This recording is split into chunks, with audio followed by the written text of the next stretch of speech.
Regresamos en línea Perú, aquí con Eduardo Lindo Collante, amigos, y para compartir con ustedes en un segmento muy interesante que tiene que ver con la ciencia y la tecnología. Los buenos días, por cierto, para el doctor Modesto Montoya, quien hoy está aquí, como habitualmente los sábados, para traernos algunas novedades de este ámbito tan amplio y tan presente en nuestra sociedad como es la tecnología y la ciencia. ¿Quién es su invitado, doctor? Buenos días.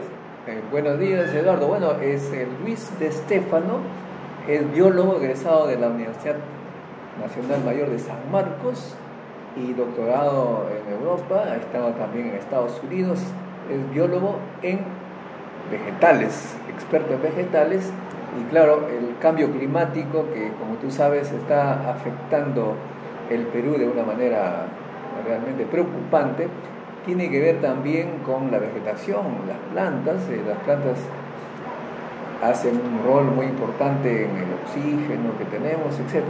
Pero sobre todo cambia la manera de producción. En nuestro país es un país algo agrícola y queremos ver con él... con una biodiversidad muy significativa, por cierto. Así es, ¿no? Queremos ver con él qué impacto va a tener este cambio climático, sus causas también, y los efectos en nuestra economía, en nuestra producción. Se están sintiendo ya algunos en la zona sur, en la zona norte, en el centro, con las lluvias tan intensas y las inundaciones, ¿no? Eso es algo muy perjudicial, por cierto, pero también hay algunas bondades seguramente. Has tocado un punto importantísimo. Gracias a la gran lluvia que tiene de vez en cuando el Perú y a los sismos que ambos nos dan miedo, ¿no? Los terremotos. Terrible, por cierto. Gracias a ellos tenemos minerales. Si no tuviéramos terremotos y lluvia, no estaríamos como Europa sin minerales, pero de repente eso nos hubiera hecho desarrollar también como Europa. Claro que sí, las necesidades siempre son las que hacen que las inteligencias se muevan mucho más rápido para buscar las alternativas. Doctor, lo dejamos con su invitado y regresamos nosotros aquí en Onda Digital Televisión.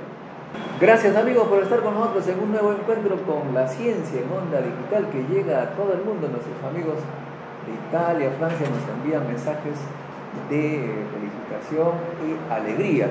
Hoy día tenemos el tema el cambio climático y la producción de vegetales en el Perú. Para ello hemos invitado al doctor Luis de Stefano, que es, como señalado, egresado de la Universidad de San Marcos y con postdoctorado en varios países del mundo, y también ha trabajado en Colombia. En fin, es un experto en vegetales. Además ha sido directivo del INIA, este instituto dedicado a la innovación agrícola. Pues con él vamos a conversar. Gracias por aceptar la invitación. No, gracias por tu amabilidad. Bueno, Lucho, mira, tú ves cómo estamos ahora sufriendo huaicos, etc. Se dice que eso es producto del cambio climático. El cambio climático, eso ya ha sido demostrado con correlaciones entre el dióxido de carbono y la temperatura, y se dice pues que los países desarrollados han quemado mucho petróleo, mucho carbón, mucho gas, y los efectos los sufrimos nosotros aquí, que también hemos gozado, por supuesto, del automóvil, pero no tanto como ellos. ¿Cuál es tu opinión al respecto? Bueno, yo creo que el cambio climático es algo que no podemos negar, está ocurriendo. Y antes que querer detener la producción de CO2, que creo que es importante, tenemos que en el Perú dedicarnos a adaptarnos a la adaptación, no tanto a la mitigación, sino a la adaptación. Esa es mi opinión personal. Claro, hay gente que piensa que vamos a mitigar aquí si somos nuestra contribución a la contaminación es mínima, o sea, mañana todo el Perú puede dejar de usar petróleo y no pasa nada en el mundo. Pero Estados Unidos sí, y China también. No, claro, yo sé. ¿Y por qué tu colega Trump, que tú quieres tanto, se opone a política? Porque cada presidente ve los intereses de su país. De su país, claro. Sí. Pero el fin de la civilización por cambio climático que algunos predicen también afectaría a Estados Unidos. Los ciclones, tornados, etcétera, que se sabe que vienen de esto, afecta a Norteamérica. No, sí afecta, ¿no? Pero parece que ellos están dispuestos a vivir con ellos o tienen Pero, ¿sabes? Yo he visto gráficos en los cuales se ve frecuencia de huracanes versus tiempo y parece que los huracanes eran mucho más frecuentes hace 100 años, dentro de la estación de huracanes. ¿Tú siempre le encuentras alguna? Bueno, es que hay datos. Hay datos. Lo que se sabe que en este momento sí, ya se incrementa continuamente. De repente alguna vez tú sabes que ha habido glaciación, un periodo, pero en estos tiempos ya se ve todos los años que aumenta así consistentemente la temperatura. La temperatura sí, indudablemente, pero la frecuencia de huracanes, los datos no te dicen que están aumentando. Bueno, entonces, tal vez en fuerza, pero no en frecuencia. Hablemos ahora entonces de, ¿cómo se llama?, adaptación al cambio climático. El Perú, ¿qué tendría que hacer para no sufrir tanto los efectos negativos y más bien aprovechar? Bueno, en la agricultura ya hay muchos problemas que están presentándose por el aumento de la radiación ultravioleta, por ejemplo, en el sur, ¿no? Los cambios en las temperaturas, hay heladas, por ejemplo, en épocas que no habían antes, ¿no? Están cayendo nevadas en la sierra. Y eso mata a plantas. Claro, por supuesto. Entonces, por encima de los 2.800, 3.000 metros. Entonces, lo que pasa es que hemos debido hacer nuestra tarea hace 20 años. Bueno, pues no tiene tarea porque nadie ha hecho tarea. No ha hecho nada, sí. Pues bueno, el Ministerio de Agricultura lo que tiene que hacer, o lo que tendría que hacer, si yo le pudiese conversar con el ministro en estos momentos, le diría que formase un fondo concursable para investigar todo lo que tenga que ver con cambio climático y agricultura. Y repartiría ese dinero entre los académicos del Perú que presentasen propuestas. O del mundo, ¿no? ¿Por qué no? Claro, por supuesto, con la condición de que trabajasen en el Perú. Claro, entonces, eso es muy interesante tu propuesta, que lo he escuchado, y también en la nuestra de hace 30 años. El Estado tiene que poner mucho dinero para resolver los problemas prioritarios. Cuando hay mucho dinero, buenos sueldos para esa actividad, pueden concursar chilenos, colombianos, extranjeros. No, hay un modelo irlandés. Los irlandeses abrieron sus fondos concursables nacionales al extranjero. ¿Cierto? Cualquier científico extranjero podía presentar una propuesta. Pero si ganaba, tenía que viajar a un instituto o universidad irlandesa y quedarse en un laboratorio anfitrión durante todo el tiempo. Ahora sigue todavía del proyecto. Sí, ese es el modelo irlandés. Interesante, amigos, ¿sabes? Científicos, ustedes tienen proyectos interesantes para Irlanda, pueden enviar su proyecto y se van a trabajar en Irlanda bien pagados para resolver los problemas que ellos consideran importantes. Eso tendría que hacerse acá. Por supuesto, lo que hace es que no hay voluntad política. Ese es el problema. No hay voluntad política, no les interesa. Pero me parece curioso que los gobernantes no tengan esa voluntad, que los empresarios no tengan interés, porque algunos saben cómo hacer con los recursos naturales, venderlos en la asociación, etc. Pero el Estado... Bueno, mira, en el Perú tenemos la mala costumbre de reaccionar cuando tenemos la espalda contra la pared. En ese momento reaccionamos. Por ejemplo, ¿no? Para hacer un ejemplo bien corto, las reformas institucionales a inicios de los 90 en el Perú fueron reformas que se debieron haber hecho a principios de los 80 y en democracia, pero se hicieron cuando estábamos saliendo de una inflación y de una hiperinflación y realmente no había otro camino. O sea, lo hicimos porque tuvimos que hacerlo. Entonces, en el Perú tal vez los gobiernos estén esperando a que realmente tengamos grandes pérdidas de cosecha, ¿no? Año tras año, de 10, 15, 20%. Que no tengamos que comer. Y en ese momento, y estemos importando papa, por ejemplo, ¿no? Bueno, y en ese momento digan, carambas, de repente fue una buena idea hacer investigación. Mira, por ejemplo, hablamos del fenómeno del niño, que ya, desde que tengo uso de la razón, siempre he escuchado esto periódicamente. Vamos a ver un reportaje al respecto para que luego opine sobre ello. Okay. Esperamos entonces reportaje sobre el fenómeno El Niño, amigo de Control. Vamos a ver de qué se trata, desde cuándo existe. Incluso se dice pues que ha sido el origen del fin de algunas civilizaciones del norte del Perú. Así es. los mochicas, los chibús sufrieron eso y la civilización terminó. Eso se ha medido con muestras de hielo, de glaciares del Callejón de Huaylas, y se muestra que por capitas que hubo en el momento oportuno. Ahí viene entonces. Bueno amigos, ahí tiene Lucho los efectos físicos en muertes, en destrucción. Pero claro, esto en primer lugar es algo común en la historia del Perú. Nuestros antepasados incas o pre-incas, ¿no? Los incas vinieron al final, ya conocían esto. Por esa razón es que ellos construían sus habitaciones, sus pueblitos, digamos así, en la ladera de los cerros donde no pasaba huayco. Miren usted Pachacama, ¿no conocen Pachacama? Chan Chan, la Boca de la Luna, Machu Picchu, el propio Cusco, por ahí no hay pues posibilidad que pasara un huayco. Con la llegada de los españoles trajeron esta idea de ponerse al lado del río, porque allá en Europa es así, y estamos fregados, y no podemos cambiar de mentalidad. Tú sabes que aquí, que estamos en San Borja, La Victoria, todo Lima, el suelo es producto de un huayco, es un plano inclinado. No está para nada descartado que en algún momento, dentro de un siglo o mañana, ya no digo, en los próximos años, venga otro huayco y nos barra de nuevo, porque en geología se dice lo que ha pasado una vez va a pasar de nuevo. Pero bueno, nuestro tema es las plantas, ¿no? ¿Es cierto? No es tanto esto. Claro. Igualmente las plantas en la época preinca usaban esto de los llamados nichos ecológicos, ¿no? ¿Cómo le llaman? Techos o niveles ecológicos.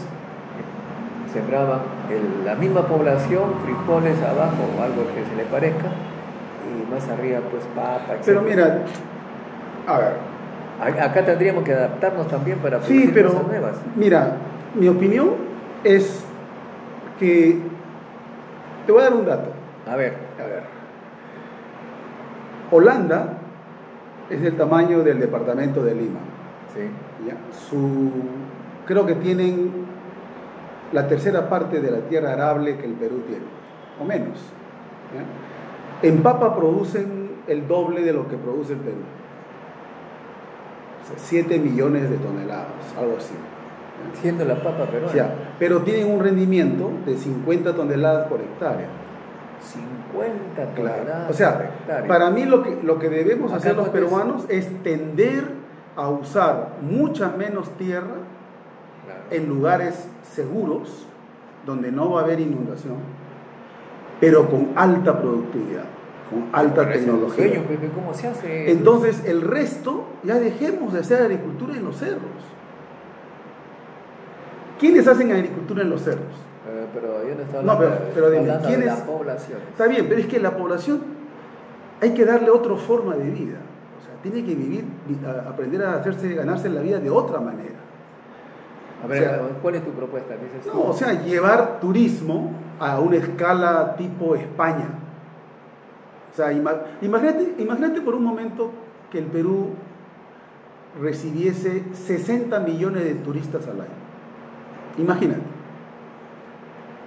Y nosotros recibimos, creo que 2 millones de turistas, una cosa así. Ya, estamos multiplicando por 30. ¿Tú sabes la cantidad de mano de obra que crearían 60 millones de turistas? O sea, tú me estás cambiando todo en el Claro, panorama. sí. ¿Y la agricultura? No, es que la agricultura, para mí, la agricultura tiene que estar destinada para unidades de producción altamente productivas. Pero para eso se requiere investigación. Con inversión, con alta tecnología, invertido por el Estado. O sea, ir sacando al agricultor familiar del campo. Ir sacándolo. Y poner un tope en cuanto a cuál es lo mínimo de unidad de área, de unidad productiva, que puede ser rentable. ¿Y el resto lo abandonamos? No, el resto no es que lo abandonamos. Incentivamos a que la gente deje el campo. O sea, te hago una cosa. Pero tú debes haber, escúchame, Modesto. No, pero dime, tú debes haber visto la película la serie de televisión de los Incas. ¿Ya? En aquella época, hace mucho más de 100 años, el 90 y tantos % de la población americana era agricultor. Hasta ahora son agricultores. Ahora es el 1%.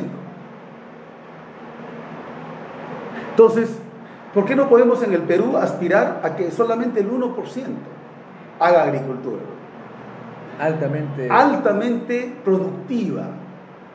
Mira, en el Perú hay lugares en que se produce... tu idea es perfecta, pero dime, ¿cómo se hace? ¿Qué tecnologías? No, la tecnología...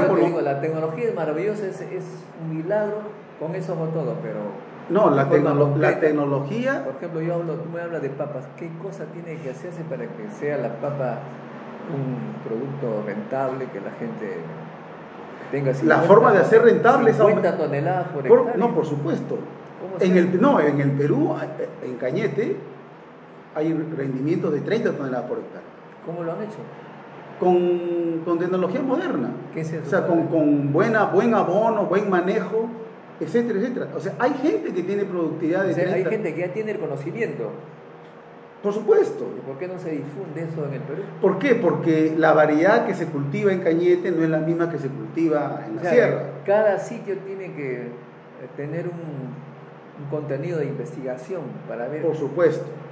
O sea, tenemos que tomar decisiones. O sea, esta es mi opinión. O sea, mi opinión es que no podemos seguir haciendo agricultura en los cerros. No, tu tema es lógico, pues, y tender investigación para que a hacerlo en los valles. Por ejemplo, el Valle del Mantaro, plano, ¿no? Hay una parte que es bastante plana.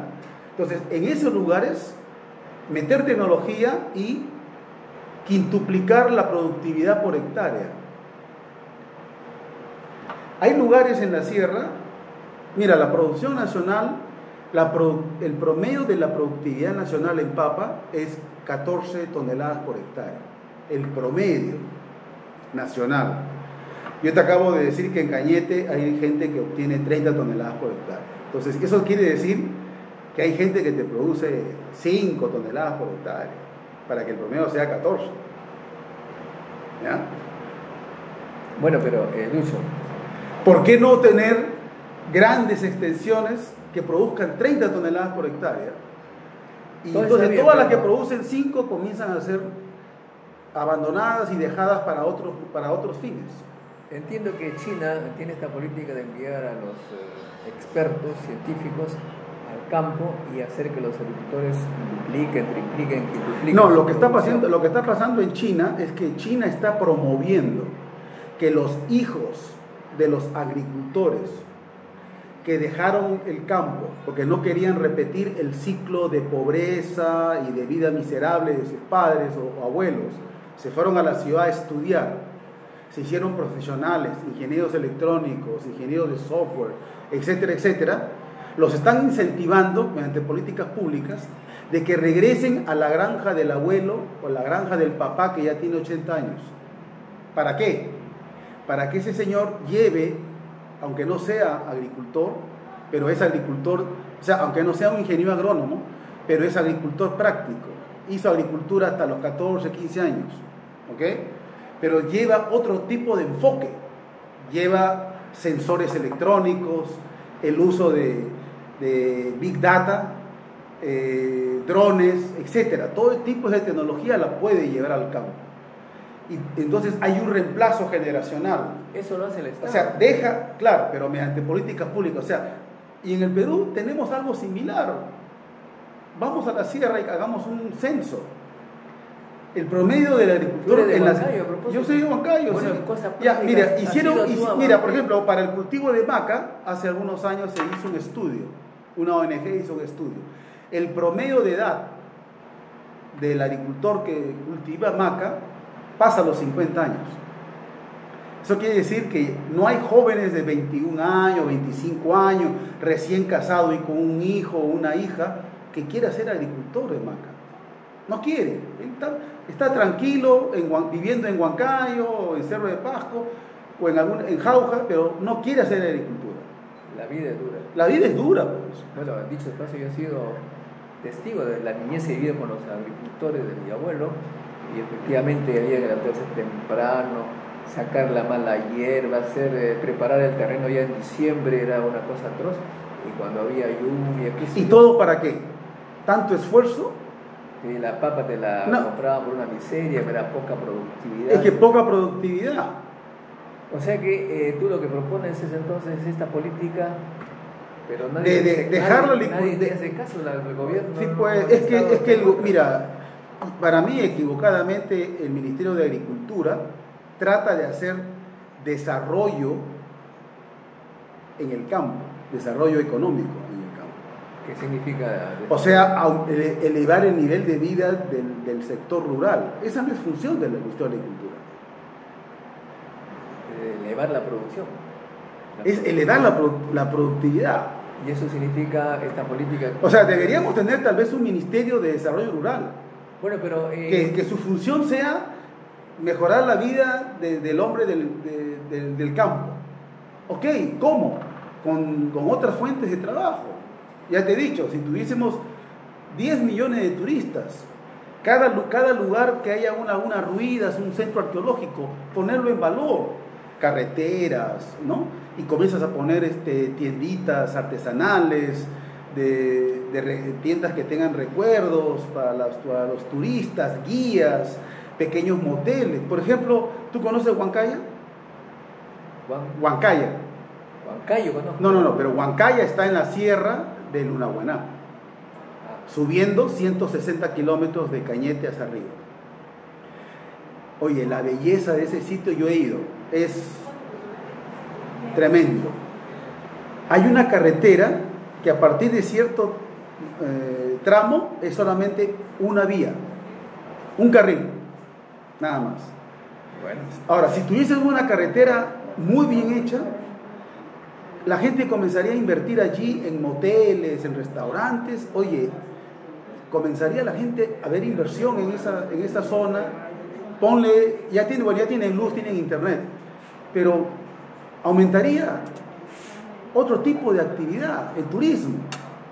Bueno, o sea que, amigos, dejemos el campo improductivo y vayamos a campos altamente productivos.